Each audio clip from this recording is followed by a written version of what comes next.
Pengantar, kita terlalu banyak berbicara tentang Tuhan akhir-akhir ini dan apa yang kita katakan sering kali dangkal. Dalam masyarakat kita yang demokratis, kita berfikir bahawa konsep Tuhan haruslah mudah dan agama harus dibuat mudah dimengerti oleh siapa saja. Buku itu terlalu berat, begitu kata pembaca kepada saya dengan nada mencela, seraya menggeleng-gelengkan kepala sebagai teguran halus. Tentu saja saya ingin menimpali. Itu buku tentang Tuhan. Tetapi, banyak orang mendapati hal ini membingungkan. Tentu saja semua orang tahu bahawa Tuhan adalah wujud tertinggi, kepribadian ilahi, yang menciptakan dunia dan segala sesuatu di dalamnya.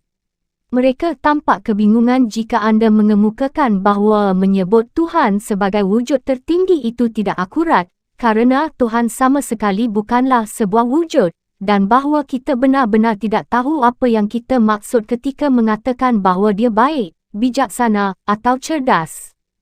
Orang-orang yang beriman tahu bahawa secara teoretis Allah sama sekali di luar jangkauan, transenden, tetapi kadang-kadang mereka sepertinya berasumsi bahawa mereka tahu persis siapa dia, dan apa yang dia fikirkan, cintai, dan harapkan. Kita cenderung menjinakkan dan memelihara keberbedaan Tuhan.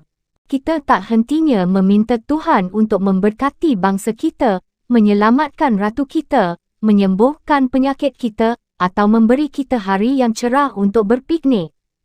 Kita mengingatkan Tuhan bahawa Dia telah menciptakan dunia, dan bahawa kita adalah pendosa yang sengsara, seolah-olah hal ini barangkali telah tergelincir dari pikirannya. Para politikus mengutip Tuhan untuk membenarkan kebijakan mereka, para guru memperalatnya untuk menjaga ketertiban di dalam kelas, dan para teroris melakukan kekejaman atas namanya. Kita memohon agar Tuhan mendukung pihak kita dalam pemilihan atau peperangan, meski lawan kita, mungkin, juga merupakan umatnya serta objek cinta dan kasih sayangnya. Ada juga kecenderungan untuk menganggap bahawa, walaupun kita sekarang hidup di dalam dunia yang telah berubah total dan memiliki pandangan dunia yang sepenuhnya berbeza, manusia sejak dahulu senantiasa berfikir tentang Tuhan dalam cara yang persis sama seperti yang kita lakukan hari ini. Tetapi, terlepas dari kecemerlangan ilmiah dan teknologi kita, pemikiran keagamaan kita terkadang sungguh-sungguh belum berkembang, bahkan primitif. Dalam beberapa cara, Tuhan zaman moden mirip dengan Tuhan tinggi dari zaman dahulu kala, sebuah teologi yang di mana-mana sudah dicampakkan atau ditafsir ulang secara radikal kerana dirasa tidak lagi layak. Banyak orang di dunia pramoden tahu bahawa berbicara tentang Tuhan memang sangat sulit. Teologi, tentu saja, disiplin yang syarat kata-kata. Manusia telah menulis bertumpuk-tumpuk dan berbicara tak henti-henti tentang Tuhan. Tetapi, sebagian teolog terkemuka Yahudi, Kristen, dan Muslim telah memperjelas bahawa meski kita perlu menuangkan ide-ide kita tentang yang ilahi ke dalam kata-kata, doktrin-doktrin ini adalah buatan manusia, dan kerana itu pasti akan kurang memadai. Mereka merancang latihan-latihan spiritual yang secara sengaja menumbangkan pola fikir dan bicara yang normal untuk membantu orang-orang beriman memahami bahawa kata-kata yang kita gunakan untuk mendeskripsikan dunia sehari-hari tidak cocok untuk Tuhan. Dia baik, ilahi, kuasa, atau cerdas, bukan dengan suatu cara yang kita dapat mengerti. Kita bahkan tidak bisa mengatakan bahawa Tuhan itu ada, kerana konsep kita tentang keberadaan terlalu terbatas. Sebagian di antara orang bijak itu lebih suka mengatakan bahawa Tuhan itu tiada, kerana Tuhan bukanlah makhluk yang lain. Anda tentu tidak dapat membaca kitab suci secara harfiah, seolah-olah kitab itu merujuk pada fakta-fakta ketuhanan. Bagi para teolog, sebagian dari ide moden kita tentang Tuhan akan terkesan seperti pemberhalaan. Bukan hanya beberapa teolog radikal yang mengambil garis ini. Simbolisme datang secara lebih alamiah kepada orang-orang di dunia pramoden daripada kepada kita hari ini. Di Eropah abad pertengahan, misalnya, orang Kristen diajarkan untuk melihat Misa sebagai pengulangan secara simbolis kehidupan, kematian dan kebangkitan kembali Yesus. Kenyataan bahawa mereka tidak bisa mengerti bahasa Latin menambah suasana mistiknya. Sebahagian besar misa disampaikan oleh para imam dalam suara lembut dan keheningan khidmat serta drama liturgis, dengan musik dan gerak-gerik tertentu, menempatkan jemaat ke dalam sebuah ruang mental yang terpisah dari kehidupan sehari-hari. Hari ini banyak orang yang dapat memiliki salinan Alkitab atau Al-Quran dan memiliki keberaksaraan untuk dapat membacanya, namun pada masa lalu hampir semua orang memiliki hubungan yang sama sekali berbeza dengan kitab-kitab mereka. Mereka mendengarkannya, dibacakan kepada mereka sepotong-sepotong, sering dalam bahasa asing dan selalu dalam konteks peribadatan yang diagungkan. Para pendakwah menginstruksikan mereka agar tidak memahami teks-teks ini dalam cara yang murni literal dan mengusulkan tafsiran majasi. Dalam permainan misteri yang ditampilkan setiap tahun pada Hari Raya Corpus Christi, orang-orang abad pertengahan dibebaskan untuk mengubah cerita-cerita Alkitab, menambahkan karakter baru dan menempatkan mereka di dalam latar kontemporer. Cerita-cerita ini tidak bersifat historis dalam pemahaman kita sekarang, kerana mereka lebih daripada sejarah. Dalam kebanyakan budaya pramoden, ada dua cara berfikir, berbicara, dan memperoleh pengetahuan yang diakui. Orang Yunani menyebutnya mythos dan logos. Keduanya penting dan tidak satu pun yang dianggap lebih unggul dibanding yang lain. Keduanya tidak bertentangan, tetapi saling melengkapi. Masing-masing memiliki bidang kompetensi dan dianggap tidak bijaksana untuk mencampur baurkan keduanya. Logos adalah cara berfikir pragmatis yang memungkinkan orang untuk berfungsi secara efektif di dunia. Ia, karenanya, harus bersesuaian secara akurat dengan kenyataan eksternal. Manusia membutuhkan logos untuk membuat senjata yang efisien, mengatur masyarakat, atau merencanakan sebuah ekspedisi. Logos berpandangan ke depan, terus-menerus mencari cara-cara baru untuk mengendalikan lingkungan, meningkatkan wawasan lama, atau mencipta sesuatu yang baru. Logos penting bagi kelangsungan hidup spesies kita. Tetapi, ia memiliki keterbatasan. Ia tidak dapat melipur kesedihan manusia atau menemukan makna tertinggi dari perjuangan hidup. Untuk yang itu, manusia beralih kepada mythos atau mitos. Hari ini, kita hidup dalam masyarakat logos yang ilmiah dan mitos telah jatuh ke dalam kehinaan. Dalam bahasa popular, sebuah mitos adalah sesuatu yang tidak benar. Namun pada masa lalu, mitos bukanlah fantasi sekehendak hati, melainkan, seperti logos, ia membantu orang untuk hidup secara kreatif di tengah dunia kita yang membingungkan, meskipun dalam cara yang berbeza. Mitos mungkin telah menyampaikan berbagai cerita tentang dewa-dewa, tetapi sesungguhnya mitos berfokus pada aspek yang lebih sukar dimengerti, membingungkan, dan tragis dari keadaan manusia yang berada di luar kewenangan logos. Mitos telah disebut sebagai bentuk primitif psikologi. Ketika sebuah mitos mendeskripsikan pahlawan-pahlawan menapaki jalan mereka menembus labirin, turun ke dunia yang gelap atau memerangi monster-monster, ini tidak dipahami sebagai cerita faktual. Kisah itu dirancang untuk membantu manusia berdamai dengan wilayah-wilayah kabur di dalam jiwa, yang sulit untuk dijangkau, tetapi mempengaruhi pikiran dan perilaku kita secara mendalam. Orang harus memasuki wilayah pikiran mereka sendiri dan memerangi iblis pribadi mereka. Ketika Freud dan Jung mulai memetakan pencarian ilmiah mereka akan jiwa, mereka secara naluriah berpaling kepada mitos-mitos kuno ini. Sebuah mitos tidak pernah diniatkan sebagai huraian akurat atas sebuah peristiwa sejarah.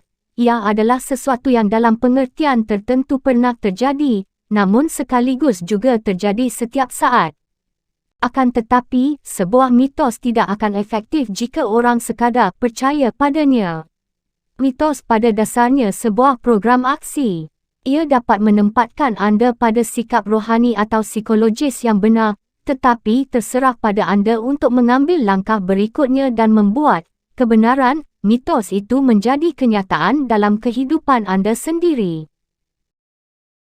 Satu-satunya cara untuk menekan nilai dan kebenaran sebuah mitos adalah dengan melakukan tindakan atasnya. Mitos tentang pahlawan, misalnya, yang mengambil bentuk yang sama pada hampir semua tradisi budaya, mengajari masyarakat bagaimana membuka potensi heroik mereka sendiri.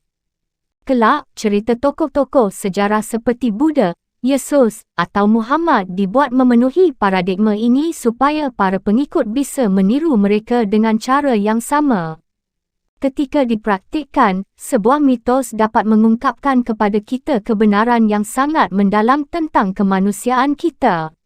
Ia menunjukkan kepada kita bagaimana hidup secara lebih berlimpah dan lebih intens, bagaimana berhadapan dengan terbatasnya kehidupan kita, dan bagaimana bertahan menanggungkan penderitaan jasadi. Tetapi jika kita gagal menerapkannya pada situasi kita, sebuah mitos akan tetap abstrak dan sulit dipercaya. Sejak awal, manusia menghidupkan kembali mitos-mitos mereka dalam berbagai bentuk upacara yang mempengaruhi partisipannya secara estetis, sebagaimana setiap karya seni mengantarkan mereka ke dimensi eksistensi yang lebih tinggi. Mitos dan ritual, dengan demikian, tidak dapat dipisahkan, sebegitunya sehingga sering menjadi bahan perdebatan ilmiah. Manakah yang lebih dahulu datang, kisah mitikal ataukah ritus yang melekat padanya? Tanpa ritual, mitos tidak akan masuk akal dan akan tetap gelap tak tertembus sebagaimana not musik, yang tidak dapat dimengerti bagi kebanyakan kita hingga ia ditafsirkan melalui alat musik. Agama, dengan demikian, bukanlah sesuatu yang terutama menyangkut pikiran manusia, melainkan lebih pada perbuatan mereka. Kebenarannya diperoleh melalui amalan langsung. Tidak ada gunanya membayangkan bahawa anda akan dapat menyetir mobil hanya dengan membaca manual atau mempelajari peraturan lalu lintas. Anda tidak dapat belajar menari, melukis atau memasak dengan menekuni teks atau resep. Aturan-aturan permainan papan terdengar kabur, dirumit-rumitkan, dan sulit dimengerti sampai anda mulai memainkannya. Baru pada saat itulah semuanya terasa tepat pada tempatnya. Ada beberapa hal yang hanya dapat dipelajari melalui latihan tekun tanpa henti, tetapi jika bersabar, anda akan mendapati bahawa anda mencapai sesuatu yang pada awalnya tampak mustahil. Alih-alih tenggelam ke dasar kolam, anda dapat mengambang. Anda dapat belajar untuk melompat lebih tinggi dan dengan lebih anggun melampaui apa yang tampaknya mungkin diraih oleh manusia, atau bernyanyi dengan keindahan yang luar biasa. Anda tidak selalu mengerti bagaimana anda meraih pencapaian-pencapaian luar biasa ini, kerana pikiran anda mengarahkan tubuh dengan cara yang tak terjangkau oleh pemikiran logis yang disadari. Tapi entah bagaimana, anda berhasil melampaui kemampuan awal anda. Sebahagian dari kegiatan ini membawakan sukacita tak terperi. Seorang musisi dapat melarutkan diri di dalam musiknya, seorang penari menjadi tak terpisahkan dari tariannya, dan pemain ski merasa sepenuhnya menyatu dengan dirinya dan dunia luar saat dia meluncur cepat menuruni lereng. Ini merupakan kepuasan yang lebih dalam daripada sekadar merasa enak. Itulah yang disebut dalam bahasa Yunani ekstasis, melangkah keluar dari yang biasa.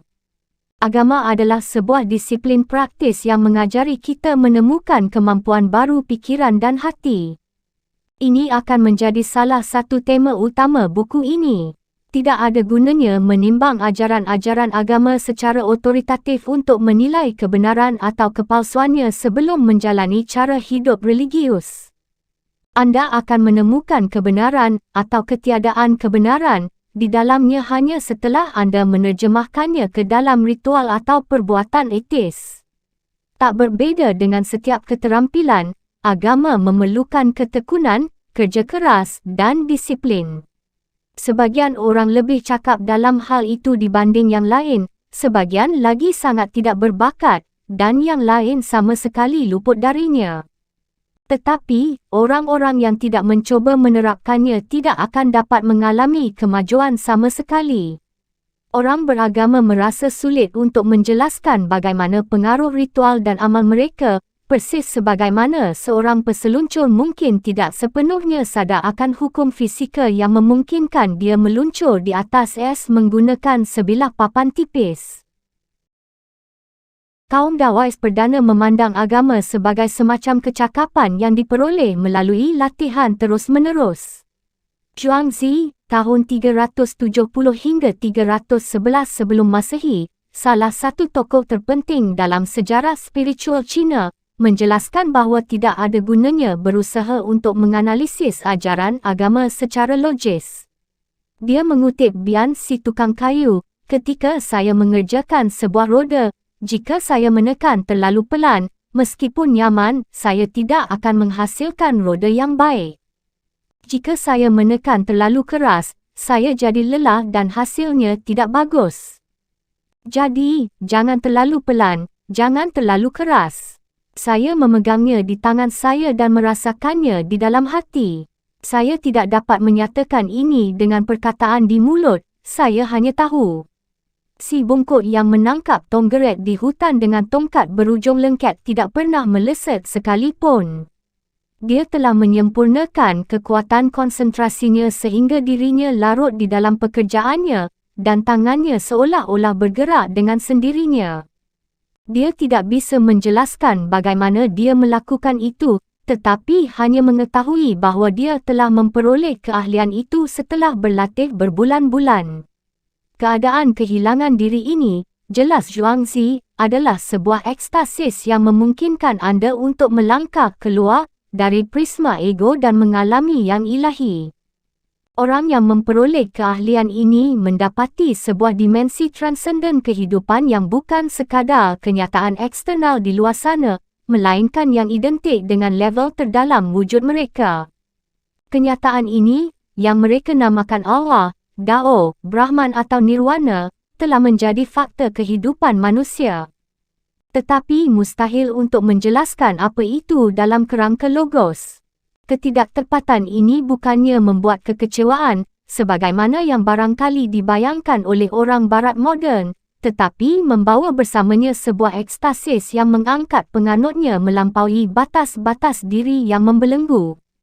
Pengetahuan kita yang berorientasi ilmiah berusaha untuk menguasai realitas, menjelaskannya, dan menempatkannya di bawah kendali nalar, tetapi kesenangan dalam tidak mengetahui juga telah merupakan bagian dari pengalaman manusia. Bahkan, hari ini, para penyair, filsuf, matematikawan, dan ilmuwan menemukan bahawa kontemplasi tentang hal-hal yang tidak terpecahkan merupakan sumber sukacita, ketakjuban, dan kepuasan. Salah satu ciri khas pikiran manusia adalah kemampuannya untuk mendapatkan ide dan pengalaman yang melebihi cakupan konseptual kita. Kita terus mendorong pemikiran ke titik ekstrim, sehingga pikiran kita seperti secara alami melompat ke dalam pengertian tentang yang transenden.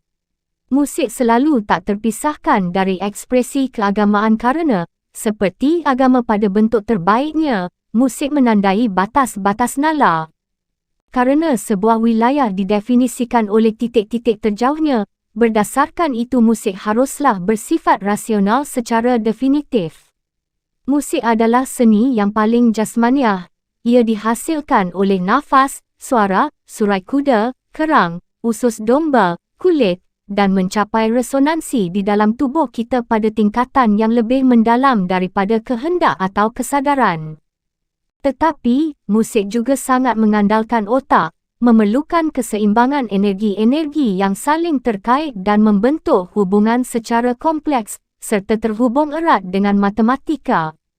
Namun, kegiatan yang sangat rasional ini secara mulus masuk ke dalam transendensi. Musik melambung di luar jangkauan kata-kata, ia tidak berkenaan dengan sesuatu pun. Kuartet terakhir Beethoven tidak menampilkan kesedihan, tetapi memunculkan perasaan itu pada pendengar mahupun pemainnya, namun itu dengan tegas bukan merupakan sebuah pengalaman yang menyedihkan. Seperti tragedi, ia menghadirkan kegembiraan dan wawasan yang kuat. Kita seperti mengalami kesedihan secara langsung dengan cara yang mentransendensi ego, Karena ini bukan pengalaman saya, melainkan kesedihan itu sendiri. Dalam musik, karenanya, yang subjektif dan yang objektif menjadi satu. Bahasa memiliki batas-batas yang tidak dapat kita terobos. Ketika mendengarkan secara kritis upaya tergagap-gagap kita untuk mengekspresikan diri, kita menjadi sadar akan keberbedaan yang tak terkatakan. Kenyataan yang sangat jelas bahawa bahasa memiliki keterbatasan, jelas kritikus Inggeris George Steiner, itulah yang memberikan bukti tentang keberadaan sesuatu yang transenden di dalam dunia. Persis kerana kita tidak bisa pergi lebih jauh, kerana kata-kata dengan begitu ajaib luput dari kita, maka kita mengalami kepastian tentang makna ilahiah yang jauh melampaui dan melingkupi kita. Setiap hari, musik menghadapkan kita pada modus pengetahuan yang menantang analisis logis dan bukti empiris. Ia bergelimang makna yang tidak dapat diterjemahkan ke dalam struktur logika atau ekspresi verbal. Sebagaimana semua seni selalu ingin menggapai kondisi musik, demikian pula teologi pada titik terbaiknya. Seorang moden yang skeptis akan merasa mustahil untuk menerima konklusi Steiner bahawa apa yang terletak di luar jangkauan kata-kata manusia adalah ungkapan fasih tentang Allah. Tapi, mungkin itu kerana kita memiliki ide yang terlalu terbatas tentang Tuhan. Kita tidak cukup terlatih dan telah kehilangan kecakapan beragama. Selama abad ke-16 dan ke-17, sebuah periode yang disebut sejarawan sebagai awal periode moden, orang-orang Barat mulai mengembangkan jenis peradaban yang sepenuhnya baru, diatur dengan rasionalitas ilmiah dan ekonomi yang berbasis pada teknologi dan penanaman modal. Logos mencapai hasil yang begitu spektakular sehingga mitos direndahkan dan metode ilmiah dipandang sebagai satu-satunya sarana yang dapat diandalkan untuk mencapai kebenaran. Hal ini akan membuat agama menjadi sulit, jika bukan mustahil. Ketika para teolog mulai mengadopsi kriteria sains, mythoi kekristenan ditafsirkan sebagai dapat diverifikasi secara empiris, rasional, dan historis, lalu didesak untuk masuk ke dalam sebuah gaya pemikiran yang asing bagi mereka. Para filsuf dan ilmuwan tidak lagi dapat melihat tujuan dari ritual, dan pengetahuan agama menjadi teoretis alih-alih praktikal.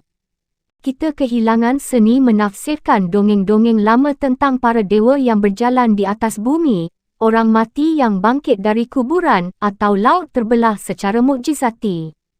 Kita mulai memahami konsep-konsep seperti iman, wahyu, mitos, misteri, dan dogma dengan cara yang tentunya akan sangat mengejutkan bagi para leluhur kita.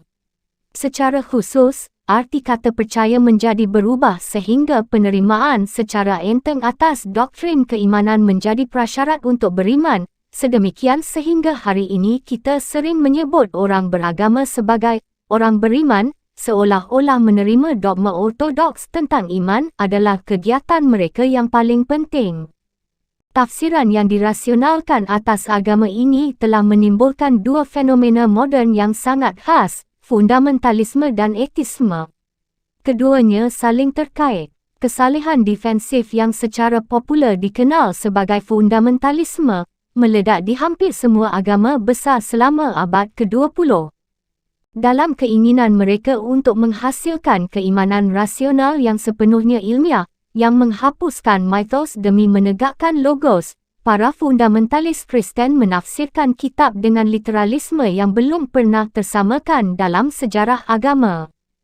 Di Amerika Serikat, fundamentalis Protestan telah mengembangkan ideologi yang dikenal sebagai sains penciptaan yang menganggap mythoi dari Alkitab sebagai akurat secara ilmiah.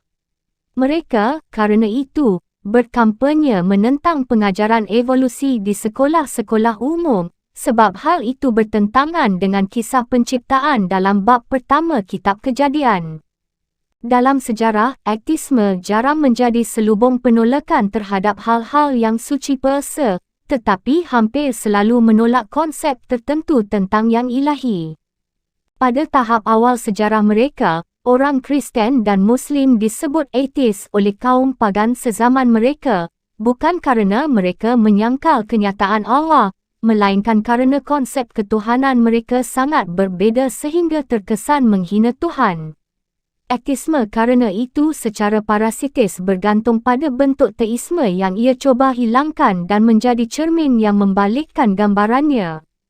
Ateisme klasik Barat dikembangkan selama abad ke-19 dan awal abad ke-20 oleh Feuerbach, Marx, Nietzsche, dan Freud, yang ideologinya pada dasarnya merupakan respons terhadap dan didikte oleh persepsi teologis tentang Tuhan yang telah berkembang di Eropah dan Amerika Serikat selama periode moden.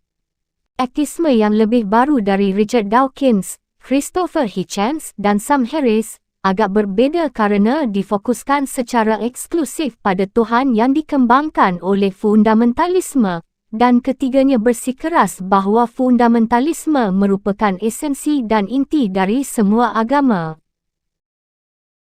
Hal ini telah melemahkan kritik mereka kerana sebenarnya fundamentalisme merupakan bentuk iman yang sangat tidak ortodoks, yang sering keliru dalam menampilkan tradisi yang mereka cuba bela.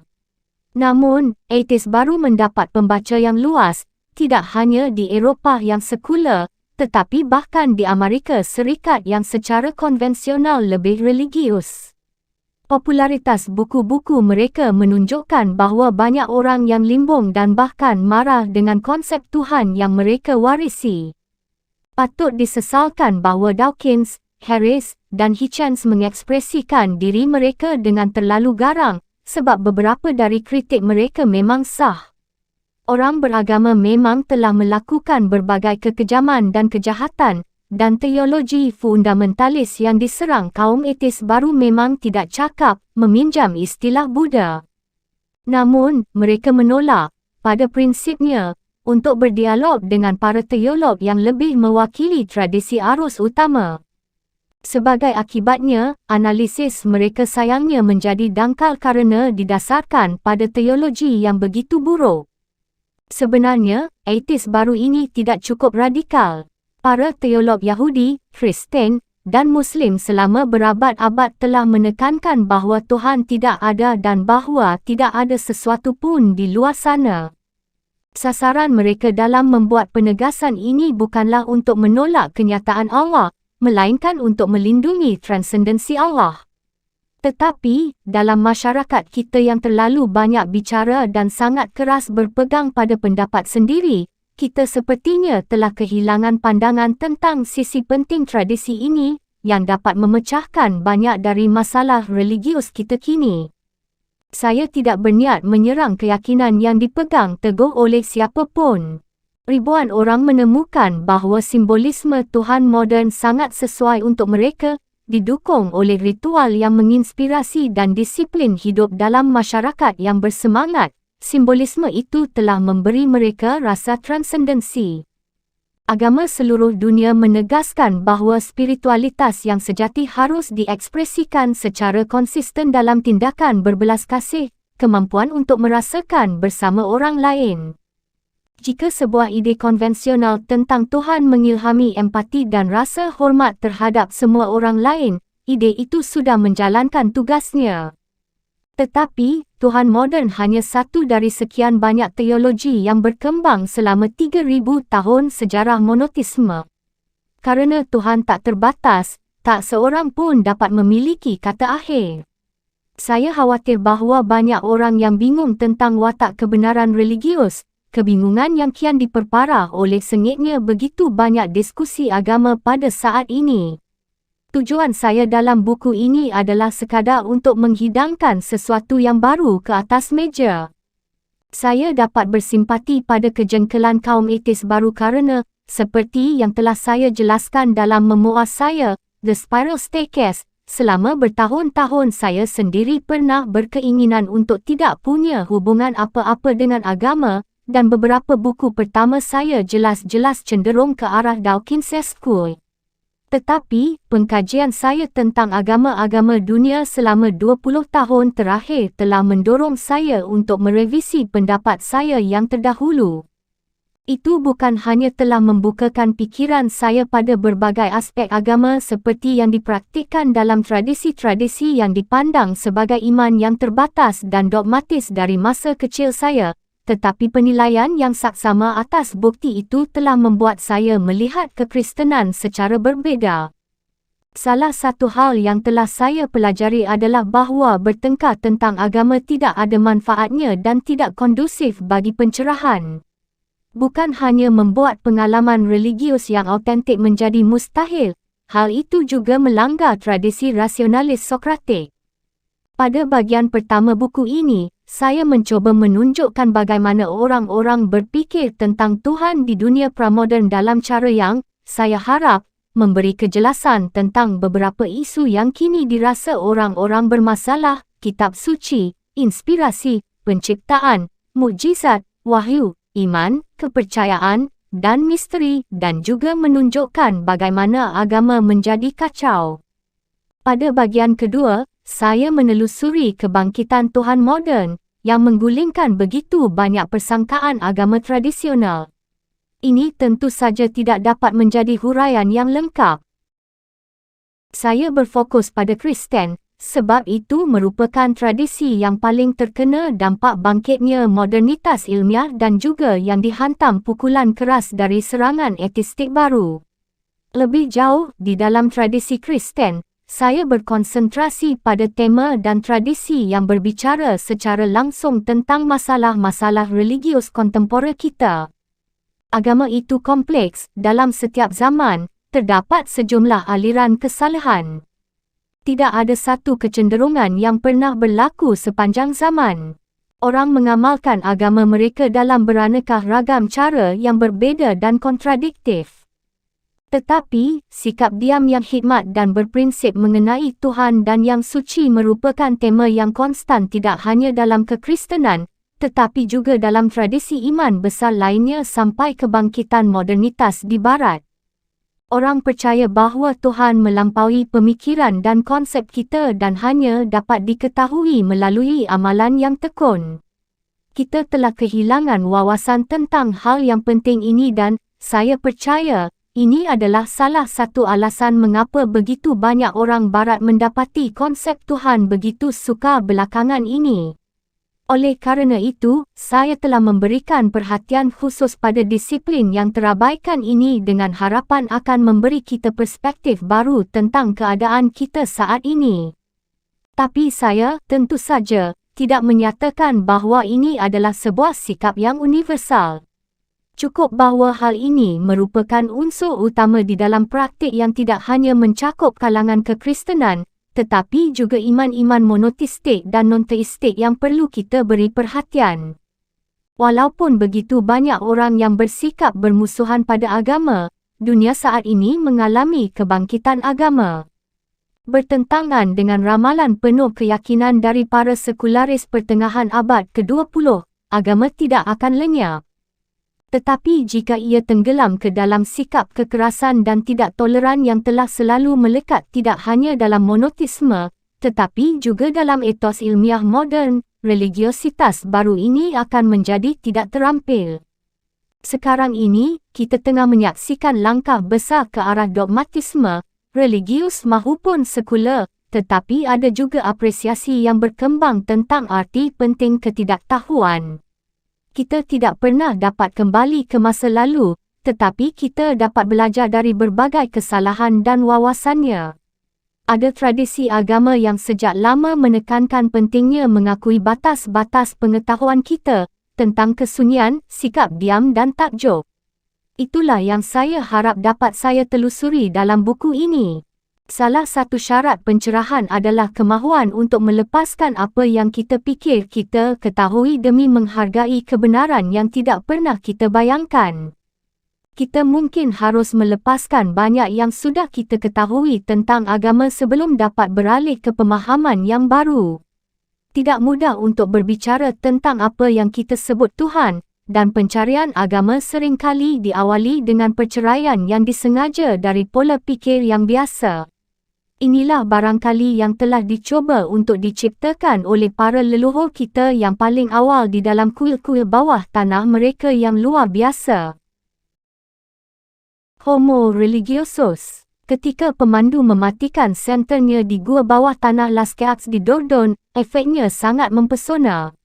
Indra seketika lenyap, kenang salah seorang pengunjung, seperti mundur ribuan tahun ke belakang. Rasanya aku tidak pernah berada dalam kegelapan yang lebih gelap dalam hidupku. Aku tak tahu apakah sedang melihat ke utara, selatan, timur atau barat.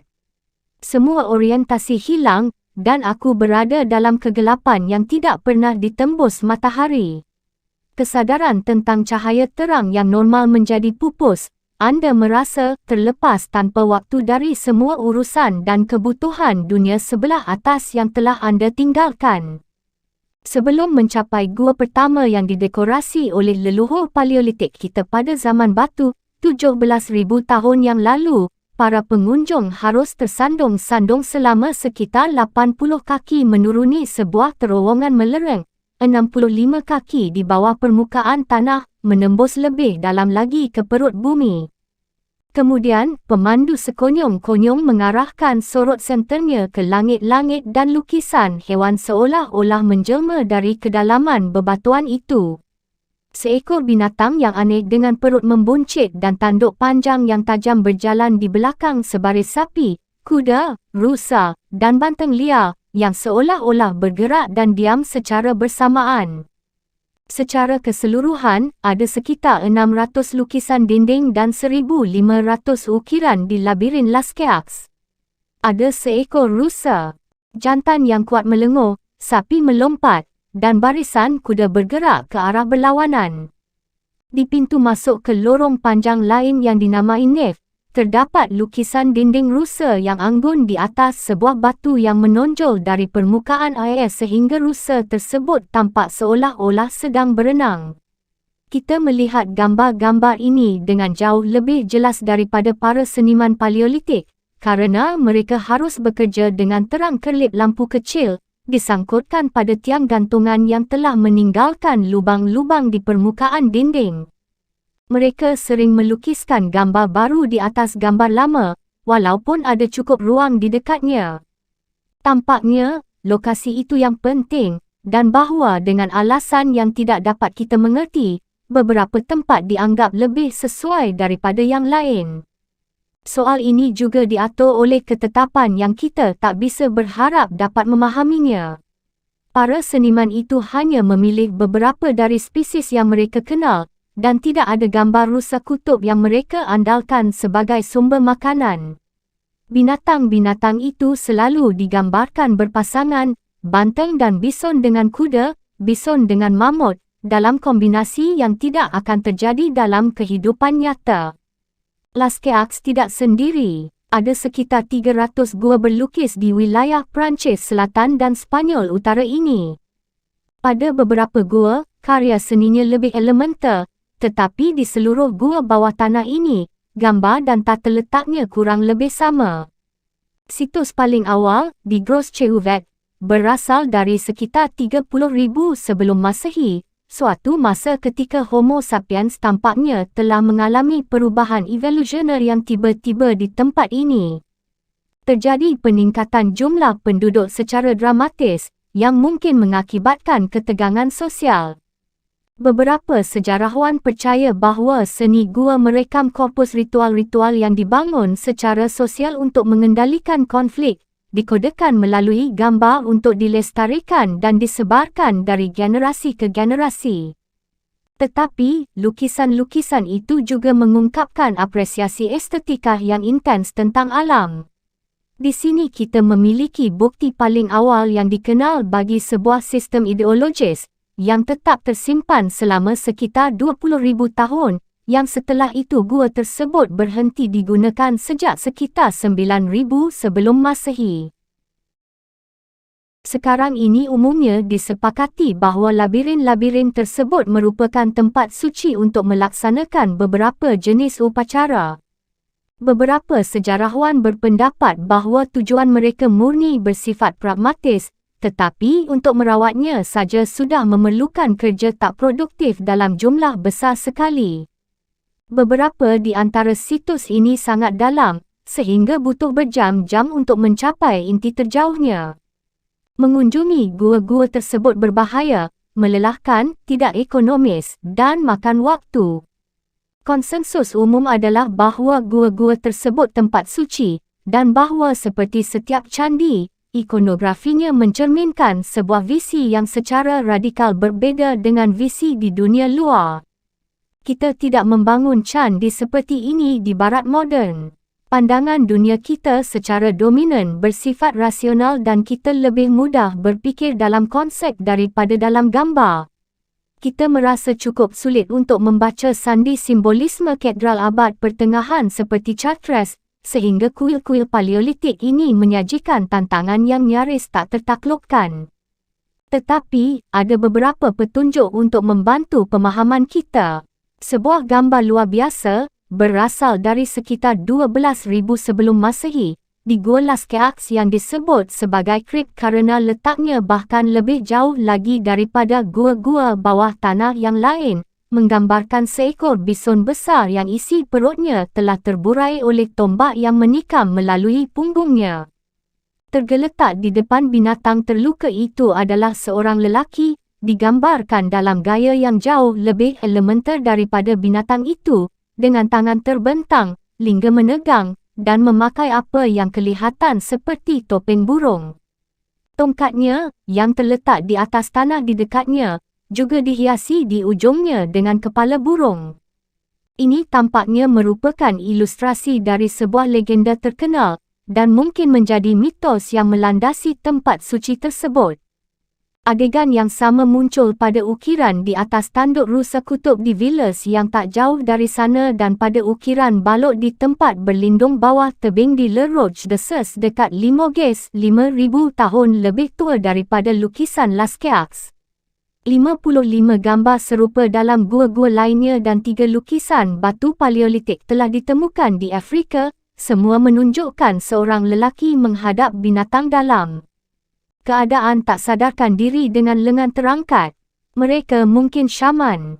Kita tahu bahawa syamanisme berkembang di Afrika dan Eropah selama periode Paleolitik dan bahawa itu menyebar ke Siberia dan kemudian ke Amerika serta Australia, tempat syaman masih merupakan praktisi religius utama di kalangan masyarakat pemburu pribumi. Walaupun mereka pasti telah dipengaruhi oleh peradaban-peradaban tetangga, banyak struktur asli masyarakat ini, yang terkurung pada tahap yang serupa dengan Paleolitik, tetap utuh sampai akhir abad ke-19. Hari ini terdapat kontinuitas luar biasa dalam deskripsi tentang perjalanan roh syaman dari Siberia, melalui Amerika ke Tierra del Fuego. Ia pingsan dalam sebuah pertemuan memanggil arwah dan percaya bahawa ia terbang menembus angkasa untuk berkonsultasi dengan dewa-dewa tentang lokasi pertemuan itu. Dalam masyarakat tradisional ini, para pemburu tidak merasa bahawa spesies adalah kategori yang tegas atau permanen, manusia bisa menjadi hewan dan hewan menjadi manusia. Syaman memiliki penjaga berupa burung dan hewan serta dapat berkomunikasi dengan binatang yang dimuliakan sebagai utusan dari kekuasaan yang lebih tinggi. Visi seorang syaman memberikan makna pada perburuan dan pembunuhan binatang yang menjadi topangan hidup masyarakat ini. Pemburu merasa sangat tidak tenang dalam menyembelih binatang yang merupakan teman dan pelindung mereka, dan untuk meredakan kegelisahan ini, mereka mengelilingi buruan mereka dengan berbagai tabu dan larangan. Mereka percaya bahawa dahulu kala binatang-binatang membuat sebuah perjanjian dengan manusia, dan dewa yang sekarang dikenal sebagai penguasa hewan secara rutin mengirimkan ternak dari dunia yang lebih rendah untuk dibunuh di dataran perburuan, kerana para pemburu itu berjanji untuk melaksanakan upacara-upacara yang akan memberikan kehidupan setelah mati. Para pemburu sering menahan diri dari seks sebelum ekspedisi, berburu dalam keadaan suci secara ritual, dan merasakan empati yang sangat mendalam dengan mangsanya. Di gurun kalahari, yang langka kayu, pemburu harus bergantung pada senjata ringan yang hanya dapat menggores kulit, sehingga mereka mengurapi panah mereka dengan racun mematikan yang membunuh binatang dengan sangat lambat. Seorang anggota suku harus tetap bersama korbannya, menangis ketika korbannya menangis, dan berpartisipasi secara simbolis dalam sakaratul mautnya. Suku-suku lain menandai mangsa mereka dengan mengenakan kostum pada hewan itu. Setelah melepaskan daging dari tulangnya, sebagian anggota suku merekonstruksi pembunuhan mereka dengan menjejerkan tulang dan kulit bulu binatang itu. Anggota suku yang lain menguburkan bagian yang tidak termakan ini, secara simbolis mengembalikan binatang itu ke dunia bawah tempat ia berasal. Para pemburu zaman Paleolitik mungkin memiliki pandangan dunia yang sama. Sebagian dari mitos dan upacara yang mereka rancang tampaknya tetap bertahan dalam tradisi budaya terpelajar yang terkemudian. Pengorbanan hewan, misalnya, ritual penting pada hampir setiap sistem keagamaan zaman antik, melestarikan upaya perburuan prasejarah dan berlanjut untuk menghormati binatang yang memberikan nyawanya demi kepentingan manusia. Salah satu fungsi ritual iaitu untuk menimbulkan kegelisahan dalam cara tertentu sehingga masyarakat terpaksa menghadapi dan mengendalikannya. Dari awal sekali, tampaknya, kehidupan agama berakar dalam pengakuan atas kenyataan tragis bahawa kehidupan bergantung pada penghancuran makhluk-makhluk lainnya. Gua-gua Paleolitik mungkin telah menjadi tempat ritual yang sama. Beberapa lukisannya mencakup orang-orang menari dengan berpakaian seperti binatang. Para pemburu mengatakan bahawa lukisan batu mereka sendiri melukiskan dunia di balik yang kita lihat dengan mata kita ini, dunia yang dikunjungi syaman dalam perjalanan roh mereka. Mereka melumuri tembok gua dengan darah, kotoran, dan lemak hasil buruan yang mereka bunuh untuk mengembalikannya, secara simbolis, ke bumi. Darah dan lemak binatang adalah bahan lukisan-lukisan Paleolitik, dan tindakan melukis itu sendiri mungkin merupakan sebuah upacara pemulangan. Gambar-gambar itu mungkin melukiskan hewan kekal arketipal yang mengambil bentuk fisik sementara dari dunia atas. Semua agama kuno didasarkan pada apa yang dinamakan filsafat perennial, kerana ia hadir dalam berbagai bentuk dalam begitu banyak budaya pramoden. Filsafat ini melihat setiap orang, objek atau pengalaman sebagai replika dari sebuah realitas di dunia sakral yang lebih efektif dan tangguh dibanding dunia kita. Ketika orang aborigin Australia memburu mangsanya, dia merasa dirinya seluruhnya bersatu dengan sang pemburu pertama, terkurung di dalam realitas yang lebih kaya dan lebih kuat yang membuat dia merasa benar-benar hidup dan utuh.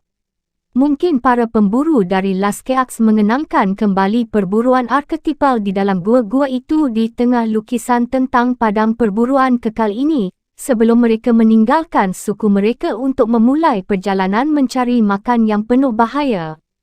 Kita, tentu saja, hanya bisa berspekulasi. Beberapa cendekiawan percaya bahawa gua-gua bawah tanah ini kemungkinan telah digunakan untuk upacara inisiasi yang menandai ritus memasuki masa dewasa bagi lelaki remaja. Ini adalah jenis inisiasi yang amat penting dalam agama kuno dan masih dipraktikkan di masyarakat tradisional kini. Ketika mencapai masa pubertas, anak-anak lelaki diambil dari ibu-ibu mereka dan disertakan dalam serangkaian cubaan menakutkan yang mentransformasi mereka menjadi lelaki dewasa.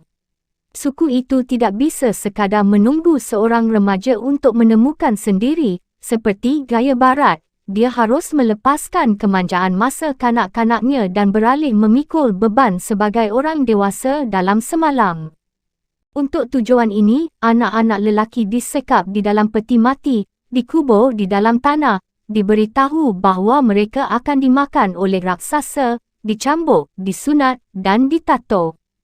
Jika inisiasi ini dilakukan dengan benar, seorang pemuda akan terpaksa untuk menjangkau kekuatan batin yang selama ini dia tidak tahu dia punyai. Para psikolog mengatakan kepada kita bahawa kengerian pengalaman itu menyebabkan kekacauan regresif di dalam kepribadiannya, sehingga jika ditangani dengan cakap, dapat mengakibatkan kekacauan konstruktif pada kekuatan pemuda itu. Dia telah menghadapi kematian, sampai di sisi seberangnya, dan sekarang secara psikologis siap untuk mengorbankan nyawa demi sukunya. Namun, tujuan dari ritual ini tidak hanya untuk mengubahnya menjadi mesin pembunuh yang efisien. melainkan melatihnya membunuh dalam cara yang suci. Seorang anak lelaki biasanya diperkenalkan pada mitologi yang lebih esoterik dari sukunya selama inisiasi ini. Dia pertama kali mendengar tentang penguasa hewan, perjanjian, kemurahan hati binatang-binatang, dan ritual yang akan memulihkan kehidupannya saat menjalani ritus traumatis ini. Dalam keadaan luar biasa ini, terlepas dari segala yang diketahuinya dengan baik, dia didorong ke dalam keadaan kesadaran baru yang memungkinkannya untuk menghargai ikatan mendalam yang mengaitkan sang pemburu dan mangsanya dalam perjuangan mereka bersama untuk kelangsungan hidup. Ini bukan jenis pengetahuan yang kita dapatkan melalui pemikiran logis murni, melainkan serupa dengan pemahaman yang berasal dari seni. Sebuah puisi, pertunjukan drama, atau bahkan lukisan yang hebat memiliki kuasa untuk mengubah persepsi kita dengan cara-cara yang mungkin tidak dapat kita jelaskan secara logika, tetapi tampaknya benar tanpa dapat diragukan. Kita mendapati berbagai hal yang tampak terpisah menurut mata rasional ternyata dalam beberapa cara yang sangat mendalam saling terhubung dengan sempurna, atau bahawa sebuah objek yang sangat biasa, sebuah kursi, bunga matahari, atau sepasang sepatu bot, memiliki signifikansi adi alami. Seni melibatkan emosi kita, tetapi agak lebih dari sekadar epifani yang dangkal. Wawasan baru ini harus masuk lebih dalam daripada perasaan, yang secara tabiatnya bersifat sesaat saja. Jika sejarawan tidak keliru mengenai fungsi gua-gua Lascaux, sejak awal sekali agama dan seni tidak dapat dipisahkan. Seperti seni, agama merupakan upaya untuk membangun arti di hadapan kepedihan dan ketidakadilan hidup yang tiada habisnya. Sebagai makhluk pencari makna, manusia sangat mudah jatuh putus asa. Mereka menciptakan agama dan karya seni untuk membantu mereka menemukan nilai dalam kehidupan, meskipun semua bukti menunjukkan yang sebaliknya. Pengalaman inisiasi juga menunjukkan bahawa mitos, seperti tentang penguasa hewan, mendapat sebagian besar maknanya dari konteks ritual tempat ia bertumbuh. Mitos itu mungkin tidak benar secara empiris, mungkin melanggar hukum-hukum logika, tapi sebuah mitos yang bagus akan mengatakan kepada kita sesuatu yang berharga tentang kesulitan manusia. Sebagaimana setiap karya seni, sebuah mitos tidak akan ada artinya kecuali jika kita membuka diri kepadanya dengan sepenuh hati dan membiarkannya mengubah kita. Jika kita terus mengabaikannya, ia akan tetap gelap, tak tertembus, tak terpahami, dan bahkan tak masuk akal. Agama adalah kerja keras, wawasannya yang tidak tumbuh dengan sendirinya dan harus dibina dalam cara yang sama seperti halnya apresiasi seni, musik atau puisi harus ditumbuhkan. Perlunya upaya yang keras terutama terlihat dengan sangat nyata di labirin bawah tanah Trois Frères d'Ariège di Pyrenees. Dr. Herbert Kuhan, yang mengunjungi situs tersebut pada tahun 1926, 12 tahun setelah penemuannya, menggambarkan pengalaman menakutkan merangkak melalui terowongan itu, tingginya tak lebih dari 1 kaki pada beberapa tempat, yang mengantarkan langsung ke jantung tempat perlindungan paleolitik yang megah. Saya merasa seolah-olah sedang merayap di dalam peti mati, kenangnya. Jantung saya berdebar dan saya sulit bernapas. Ngeri rasanya berada di bawah atap yang sangat dekat ke kepala. Dia dapat mendengar anggota lain dari rombongannya merintih sembari berjuang menembus kegelapan, dan ketika mereka akhirnya tiba di ruang bawah tanah yang luas, rasanya seperti sebuah penebusan. Mereka mendapati diri berada di depan dinding yang berlapiskan ukiran berukuran sangat besar, mamut, banteng, kuda liar, serigala, dan mas oxen. Panah berterbangan dari mana-mana, darah memuncrat dari mulut beruang-beruang, dan manusia dalam pakaian kulit binatang bermain seruling. Pemandangan yang mendominasi adalah lukisan besar sosok setengah manusia, setengah binatang, yang menatap pengunjungnya dengan mata besar bersorot tajam. Apakah ini sang penguasa hewan? Atau apakah makhluk hibrida ini melambangkan kesatuan antara binatang dan manusia, alam dan Tuhan? Seorang anak lelaki tidak diharapkan untuk percaya pada penguasa hewan sebelum dia memasuki gua itu. Tetapi pada puncak ujiannya, imaji ini akan membekaskan kesan yang kuat. Selama berjam-jam dia barangkali telah berjuang melalui jalan yang berputar-putar sepanjang hampir 1 mil dengan iringan lagu, teriakan, suara-suara, atau objek misterius yang dilemparkan entah dari mana tak ada yang tahu. Efek-efek khusus tentu akan mudah untuk diatur di tempat seperti itu. Dalam pemikiran arkais, tidak ada konsep tentang yang dialami, tidak ada jurang besar yang memisahkan antara manusia dan ilahi. Ketika seorang pandita mengenakan jubah kehormatan dari bulu binatang untuk memersonifikasi sang penguasa hewan, dia menjadi perwujudan sementara dari kekuatan ilahi. Ritual-ritual tersebut bukanlah ekspresi dari kepercayaan yang harus diterima dalam iman buta. Seperti yang dijelaskan sarjana Jerman Walter Burkert, tak ada gunanya mencari ide atau doktrin di balik sebuah ritual. Dalam dunia pramoden, ritual ini bukanlah produk dari ide agama, sebaliknya, ide-ide tersebut adalah produk dari ritual. Homo religiosus bersikap pragmatis dalam pengertian ini saja. Jika sebuah ritual tidak lagi menggugah keyakinan yang mendalam tentang nilai tertinggi kehidupan, dia akan meninggalkannya begitu saja. Tetapi, selama 20,000 tahun, para pemburu di wilayah itu tak hentinya menerabas jalan mereka melalui jalur-jalur berbahaya Trois Freres demi menghidupkan mitologi apapun itu. Mereka tentunya harus merasakan bahawa kerja keras itu layak. Jika tidak, mereka tentunya akan melepaskan itu tanpa sekali pun melihat ke belakang. Agama bukanlah sesuatu yang disematkan pada kondisi manusia, sebuah pilihan tambahan yang dipaksakan kepada orang-orang oleh imam yang bejat. Keinginan untuk menumbuhkan rasa tentang yang transenden mungkin merupakan karakter penentu manusia.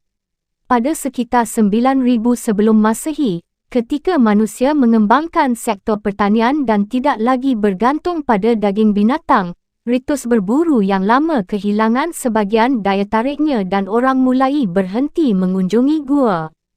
Tetapi mereka tidak membuang agama sama sekali. Sebaliknya, mereka mengembangkan sehimpunan mitos dan ritual baru berdasarkan pada kesuburan tanah yang memenuhi perasaan kaum laki-laki dan perempuan zaman Neolitik dengan kekaguman religius. Membajak ladang menjadi ritual yang menggantikan berburu, dan bumi yang subur mengambil alih kedudukan penguasa hewan. Sebelum masa moden, sebagian besar laki-laki dan perempuan secara alamiah cenderung pada agama dan siap untuk mengembangkannya. Hari ini, banyak di antara kita yang tidak lagi bersedia melakukan upaya tersebut, sehingga mitos-mitos lama tampak acak, jauh dan tak dapat dipercaya. Seperti seni, kebenaran agama memerlukan upaya penumbuhan modus kesadaran yang berbeza. Pengalaman di gua selalu bermula dengan disorientasi dalam kegelapan mutlak, yang menumpas kebiasaan pikiran yang normal. Manusia hidup dengan begitu banyak aturan sehingga secara berkala mereka mencari ekstasis, sebuah langkah keluar dari norma. Hari ini, orang-orang yang tidak lagi menemukan itu di dalam agama membuat berbagai cara penyaluran yang lain, musik, tari, seni, seks, narkoba, atau olahraga. Kita berusaha mencari pengalaman-pengalaman yang menyentuh secara mendalam dan mengangkat kita untuk sementara keluar dari diri kita. Pada waktu-waktu seperti itu, kita merasa seperti mendiami kemanusiaan kita secara lebih penuh daripada biasanya dan mengalami peningkatan wujud. Laskeaks mungkin tampak terlalu jauh dari praktik agama moden. Tetapi, kita tidak dapat mengerti hakikat pencarian religius ataupun keadaan keberagamaan kita saat ini jika tidak mengapresiasi spiritualitas yang muncul cukup awal dalam sejarah Homo religiosus dan terus menggelorakan tradisi-tradisi anutan utama sampai awal masa moden, ketika sebuah religiositas yang sama sekali berbeza mulai muncul di barat pada abad ke-17. Untuk melakukan itu, kita harus memeriksa sejumlah prinsip inti yang teramat penting bagi pokok bahasan kita. Yang pertama adalah mengenai sifat realitas tertinggi, yang kelak disebut Allah, Nirvana, Brahman, atau Dao. Pada cadas menonjol di Lausel dekat Lascaux, terdapat relief batu kecil yang berusia 17,000 tahun dan diciptakan sekitar waktu yang sama dengan lukisan tertua di gua terdekat.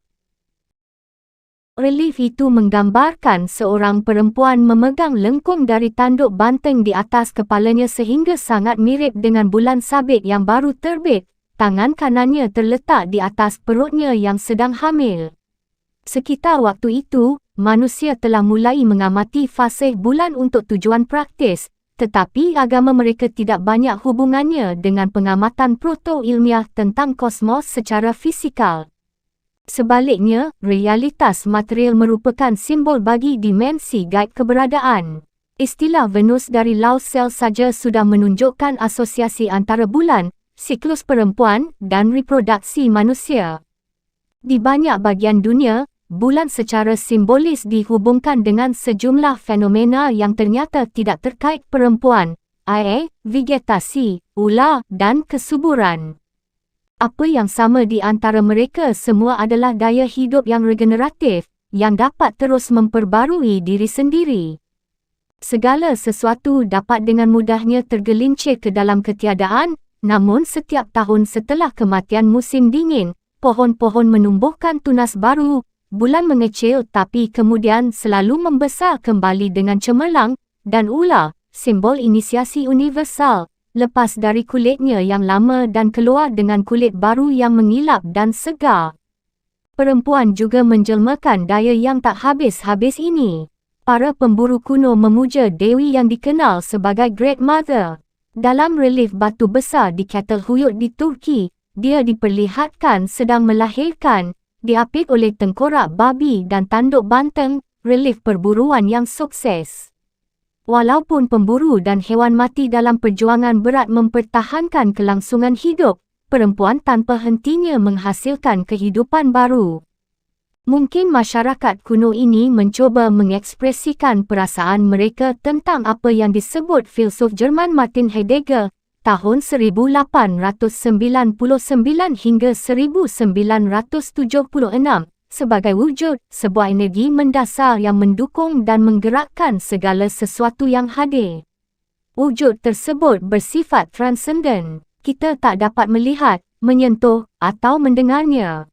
Kita hanya dapat melihat kerjanya pada manusia, benda, dan kekuatan alam di sekitar kita. Dari dokumen-dokumen masyarakat Neolitik dan peternak yang terkemudian, kita tahu bahawa wujud bukannya satu wujud dihormati sebagai daya tertinggi yang paling sakral. Mustahil untuk mendefinisikan atau menjelaskannya, kerana wujud tersebut mencakup semua dan pikiran kita hanya mampu berurusan dengan wujud-wujud partikular, yang hanya dapat berpartisipasi di dalamnya secara terbatas. Tetapi, objek-objek tertentu menjadi simbol yang pas bagi kekuatan wujud, yang berkelanjutan dan bersinar menembusnya dengan kejelasan yang khusus. Sebuah batu atau cadas, sering melambangkan yang suci, mengungkapkan stabilitas dan ketahanan wujud, bulan, dengan daya pembaruannya yang tiada habis, langit, dengan transendensinya yang menjulang ada di mana-mana dan keuniversalannya. Tidak satu pun dari simbol-simbol ini yang disembah untuk dan di dalam dirinya sendiri. Orang tidak bersujud dan menyembah batu sebagai batu saja. Batu itu hanya fokus perhatian yang mengarahkan perhatian mereka kepada inti kehidupan yang misterius. Wujud mengikat segala sesuatu bersama-sama, manusia, hewan, tumbuhan, serangga, bintang, dan burung, semua ikut berbagi kehidupan ilahi yang menopang keseluruhan kosmos. Kita tahu, misalnya, bahawa bangsa Arya kuno, yang telah tinggal di stepe Kaukasus sejak sekitar 4,500 sebelum Masehi, memuliakan kekuatan gaib impersonal di dalam diri mereka semua dan seluruh fenomena alam. Segala sesuatu merupakan manifestasi dari roh yang mencakup semuanya. Oleh kerana itu, tidak ada kepercayaan pada satu wujud tertinggi di dunia kuno. Setiap makhluk hanya dapat menjadi sebuah wujud, lebih besar dan lebih baik daripada yang lain, mungkin, namun tetaplah sebuah realitas terbatas, tidak lengkap. Orang merasa wajar untuk membayangkan suatu ras makhluk spiritual yang lebih tinggi daripada mereka, yang mereka sebut dewa. Kenyataannya, memang ada banyak kekuatan tak terlihat yang bekerja di dunia, angin, panas, emosi, dan udara, dan ini sering diidentifikasi dengan dewa-dewa. Dewa bangsa Arya, Agni, misalnya, adalah api yang mengubah hidup manusia, dan sebagai dewa yang dipersonalkan melambangkan keterikatan mendalam yang dirasakan manusia dengan kekuatan-kekuatan sakral. Bangsa Arya menyebut dewa-dewa mereka nan bersinar, kerana roh bersinar menembusi mereka dengan lebih cerah daripada melalui makhluk fana. Tetapi, dewa-dewa ini tidak mempunyai kendali atas dunia, mereka tidak maha tahu dan diwajibkan, seperti hal lainnya, untuk tunduk pada tatanan transenden yang memelihara segala sesuatu yang ada, mengatur bintang-bintang di jalannya, mempergilirkan musim, dan memaksa lautan tetap berada di dalam batas-batasnya. Menjelang abad ke-10 sebelum Masehi, ketika sebagian bangsa Arya telah menetap di anak benua India, mereka memberi nama baru kepada realitas tertinggi itu. Brahman adalah prinsip gaib yang memungkinkan segala sesuatu untuk tumbuh dan berkembang. Dialah kuasa yang lebih tinggi, lebih dalam, dan lebih fundamental daripada dewa-dewa. Karena dia melampaui batasan kepribadian, sama sekali tidak pantas untuk berdoa kepada Brahman atau mengharapnya untuk menjawab doa-doa anda. Brahman adalah energi suci yang menyatukan semua elemen berbeza di dunia dan menahannya agar tidak berserakan. Brahman memiliki derajat realitas yang sangat jauh lebih besar daripada makhluk fana, yang hidupnya dibatasi oleh ketidaktahuan, penyakit, derita, dan kematian. Anda tidak dapat mendefinisikan Brahman kerana bahasa hanya merujuk pada makhluk individual, sedangkan Brahman adalah segalanya. Dialah semua yang ada, sekaligus makna batin dari semua keberadaan. Walaupun manusia tidak dapat berfikir tentang Brahman, mereka merasakan kedekatan dengannya dalam himne-himne Rig Veda, yang paling penting di antara kitab-kitab suci bangsa Arya. Berbeza dengan para pemburu dari Laskyaks, bangsa Arya sepertinya tidak mudah berfikir dalam bentuk gambar-gambar. Salah satu simbol utama mereka untuk Tuhan adalah suara, yang kekuatan dan kualitas tak terukurnya tampak secara khusus menjelmakan Brahman yang meliputi keseluruhan. Ketika imam melantunkan himne Veda, musik mengisi udara dan merasuki kesadaran jemaat, sehingga mereka merasa dikelilingi dan dijalari oleh keilahian.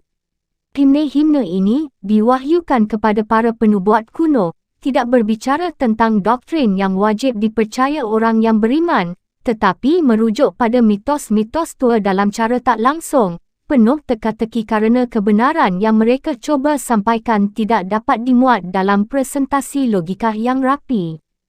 Keindahan himne-himne tersebut mempesona pendengarnya, melemparkan mereka ke dalam keadaan takut, takjub, tercekam, dan bahagia.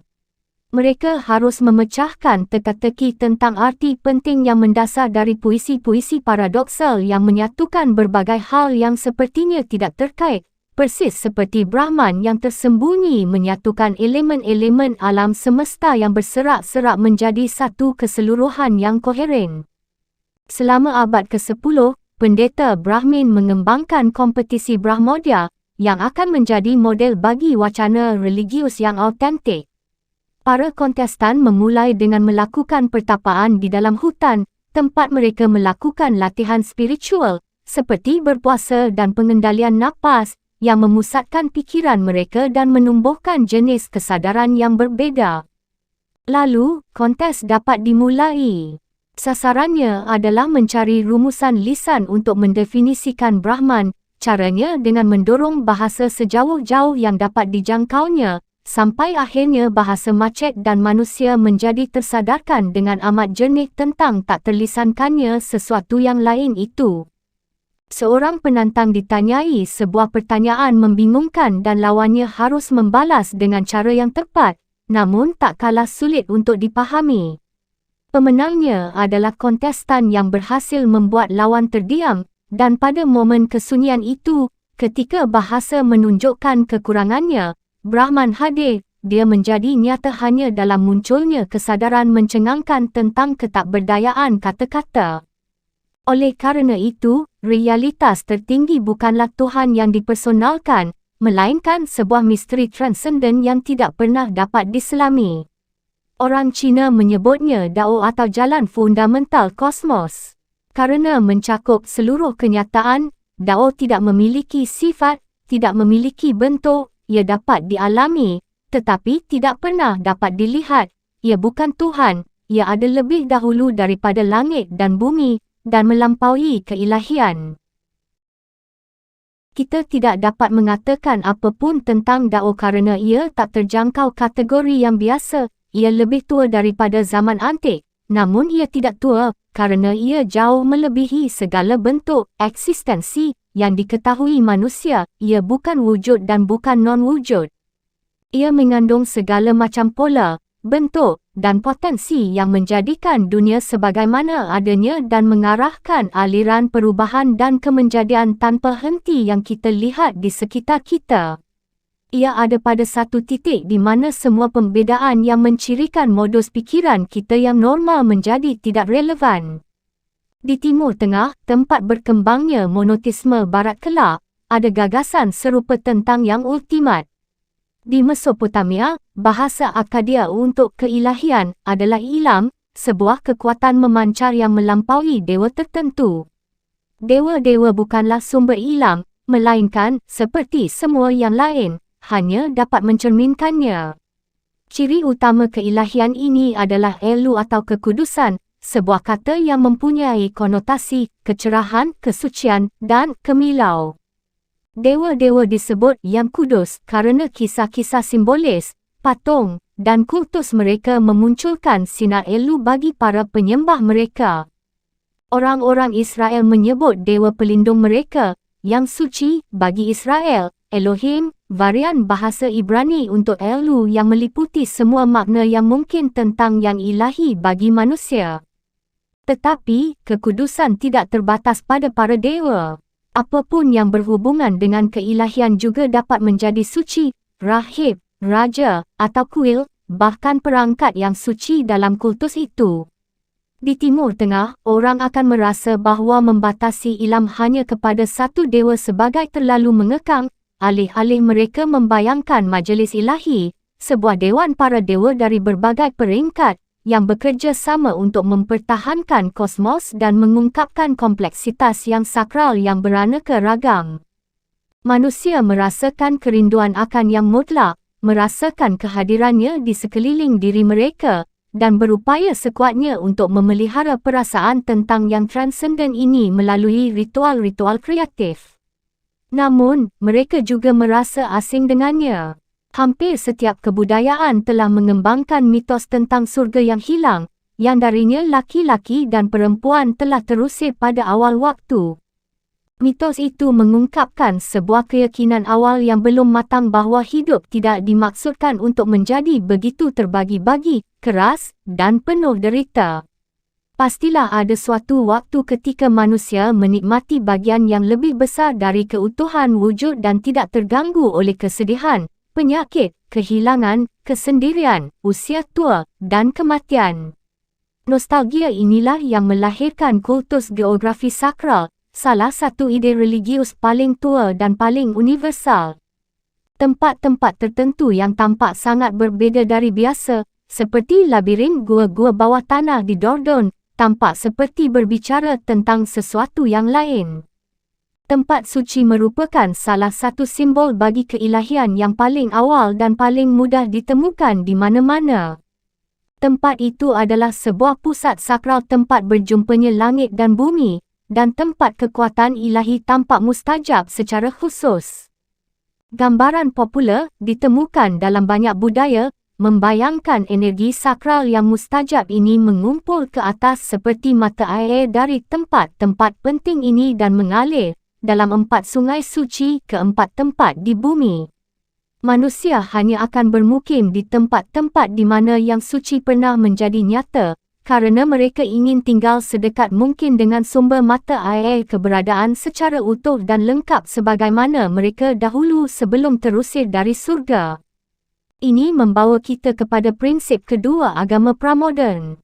Wacana agama tidak dimaksudkan untuk dipahami secara literal, kerana sebuah realitas yang mentransendensi bahasa hanya mungkin untuk dibicarakan dalam cara-cara simbolis. Kisah tentang surga yang hilang adalah mitos, bukan uraian berdasarkan fakta-fakta tentang sebuah peristiwa sejarah.